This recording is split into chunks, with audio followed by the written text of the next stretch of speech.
everyone! Good morning! Dahil umaga na naman, sisimulan na natin ang morning routine as cat mom. Ano ba ang isa sa mga routine natin sa umaga bilang cat mom?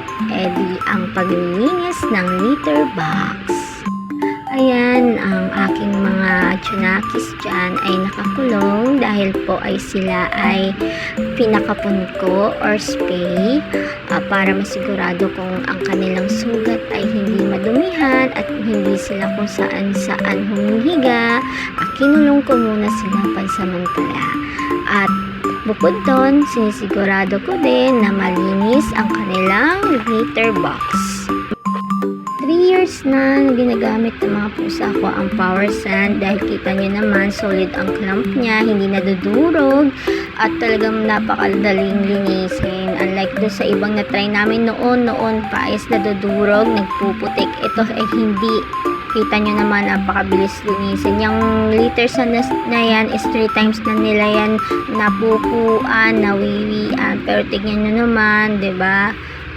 Madali lang siya i-scoop at pinaka-importante dyan is hindi masakit sa ilong tulad ko na per mom na may allergic rhinitis, talaga sensitive yung ilong ko sa mga ganyan, kaya talagang dito lang sa Power Sand talaga hindi sumakit yung ilong ko.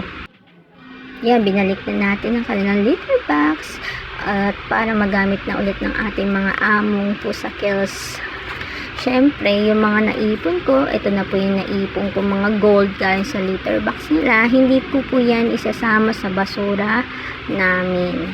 O yung mga basura na kinukolekta ng basurero sa lugar namin. Dahil po hinahanapan ko po yan ng lupang pwede kong bungkalin at ibabaon ko po yan. Pwede na rin po kasi yung gawing fertilizer kung tataniman nyo po ng halaman.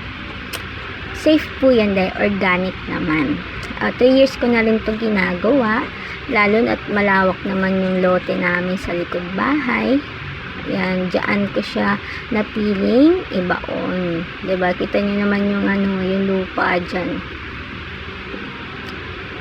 Marami na ako nabaon dyan at talagang na-absorb na lang na lupa. Yan, ang tagal. Sige. Hindi masyado malalim yung pagkakahukay, pero pwede na yan. Na-absorb na rin yan pagtagal. Okay. Done. Ganun lang ang style namin dito sa lugar namin sa Pampanga. Ito si Pango. Bye-bye. Bye-bye, Cutie Pango.